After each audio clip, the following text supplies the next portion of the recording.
म्हजें नांव पलिया अग्नी. हांव रवींद्र केळकर ज्ञान मंदिर ह्या शाळेंत शिकता. म्हजें कवितेचें नांव जावन आसा शेतकार कसो जिवंक ना. आनी ह्या कवितेचे कवी जावन आसात रमेश बाब गाडे. कितलीं वर्सां जालीं हांवें कोयती हाताक घेवंक ना. कितलीं वर्सां जालीं हांवें कोयती हाताक घेवंक ना. पिकिल्लें शेत रे म्हजें हातांत हांवें लुवंक ना. कितलीं पिकां येवन गेलीं, कितलीं पिकां येवन गेलीं, कुतेल हांवें दाळूंक ना. कितलीं पिकां येवन गेलीं, कुतेल हांवें दाळूंक ना. आडवळ्यांक मानेर घेवन पांयान भात मळूंक ना. कितलीं पिकां येवन गेलीं, कुतेल हांवें दाळूंक ना. आडवळ्यांक मानेर घेवन पांयान भात मळूंक ना. कितल्यो मळण्यो येवन गेल्यो, कितल्यो मळण्यो येवन गेल्यो, साक माथ्यार घेवंक ना.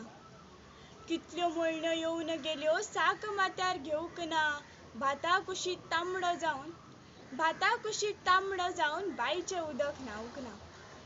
कितल्यो मळण्यो येवन गेल्यो, साक माथ्यार घेवंक ना.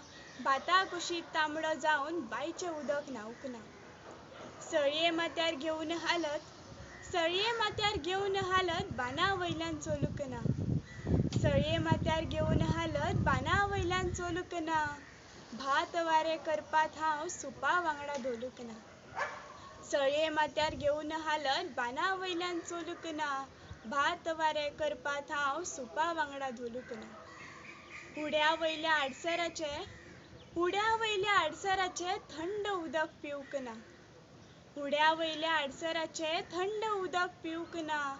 काळजांत सदां खंत जाता, शेतकार कसो जिवंक ना रे, शेतकार कसो जिवंक ना. देव बरें करूं.